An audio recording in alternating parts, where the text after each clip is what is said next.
So on some level, maybe everybody needs a little bit of hyperbaric oxygen. Why would that be true?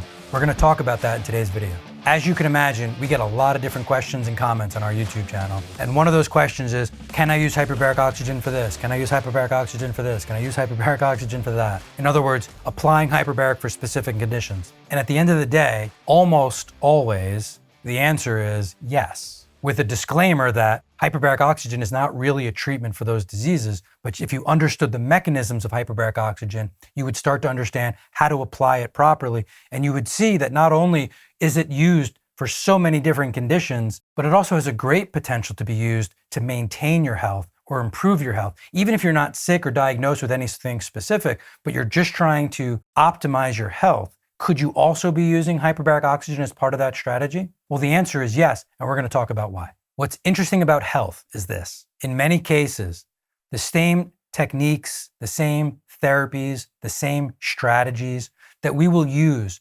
especially with chronic illness and aging, to help get somebody to move away from that disease, are virtually the same therapies, the same modalities, the same strategies we would use to take someone who's asymptomatic or relatively healthy and keep pushing them in the direction of greater health over time. It's my opinion that hyperbaric is one of those therapies. When I teach the courses that we teach, we talk about oxygen as a drug. We also talk about oxygen as a nutrient. At really high pressures of oxygen, at really high percentages of oxygen, hyperbaric oxygen delivered in that way could be considered a drug, having a certain effect for a certain disease. And in a hospital setting used for wound care or used for gangrene, we could say that hyperbaric oxygen is being used as a drug to treat that condition or that disease. But in other cases, we could look at oxygen as one of the rate-limiting steps for your cells to make energy. It's actually one of the most influential rate-limiting steps that we could manipulate if we wanted your cells to make more energy. If we looked at the aging process or if we looked at chronic illness, two things we can say that they all have in common: increased levels of inflammation and decreased efficiency of mitochondria making cellular energy. In other words, if we could have an impact reducing inflammation and we can have an impact improving the mitochondrial's capacity to make cellular energy, we can have huge effects on the aging process, we could have huge effects on chronic illness, and we could have huge effects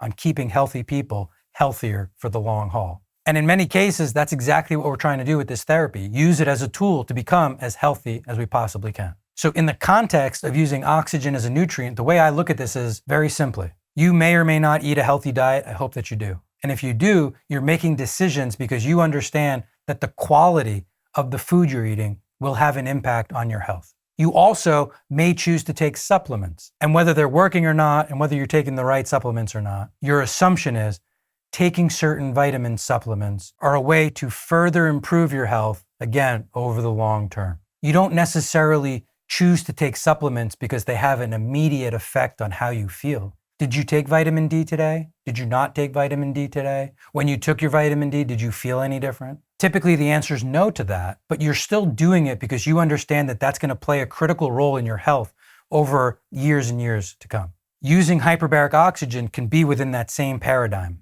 Oxygen is one of the most critical nutrients that you get inside your body. And right now, as long as your heart is healthy, your lungs are healthy, and you're breathing clean air, you're getting just about as much oxygen as any human could possibly get. But just like you might eat a healthy diet, you also choose certain times to take supplements because you know you want a little bit more of certain nutrients, because by doing so, you're creating a surplus that your body will use to heal and recover. Oxygen can also be used to heal and recover, but because air is 21% oxygen and because of normal atmospheric pressure, you are limited to how much oxygen you could get. But what if you could get a little bit more oxygen and you could create a surplus of oxygen inside your cells, helping to promote increased mitochondrial ATP production and reduction in inflammation? Wouldn't you be interested in doing so? And that's exactly what hyperbaric does. Because while you're inside a hyperbaric chamber, that chamber is being pressurized. It's creating a temporary increased atmospheric pressure. Oxygen is absorbed in our body due to the pressure gradient. So as the pressure of the chamber increases, the amount of oxygen you can absorb also increases.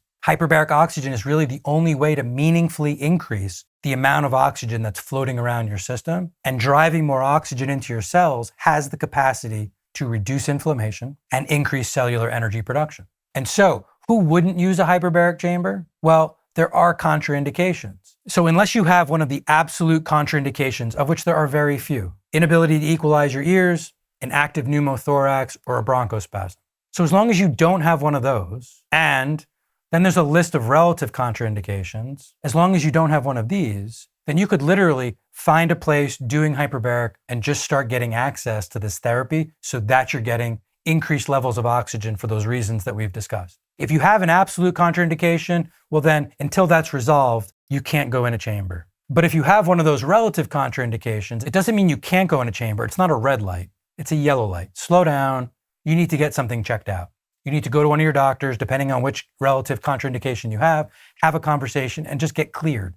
And as long as you're cleared and it's appropriate, then you can go ahead and find a place, a clinic doing hyperbaric oxygen and start receiving these therapies. Outside of that, when we get all these questions for different conditions, understanding that hyperbaric's not going to treat any of those conditions. Hyperbaric is going to deliver a nutrient into your body at a higher level than would otherwise be possible. Your body is then going to use that oxygen to heal, regenerate, and recover. And as a result of that, so many different chronic illnesses start to show improvement because the body finally got what it needed in order to heal properly. So the answer to the question of will hyperbaric help me with fill in the blank, if there's no contraindications, absolute or relative, then the answer is a resounding yes. It should be part of a protocol for helping so many different chronic illnesses or helping someone who's healthy, just trying to continue to maintain and improve their health years and years to come. I hope this helps answer the question of, is hyperbaric good for me, or should I consider hyperbaric as part of my therapy?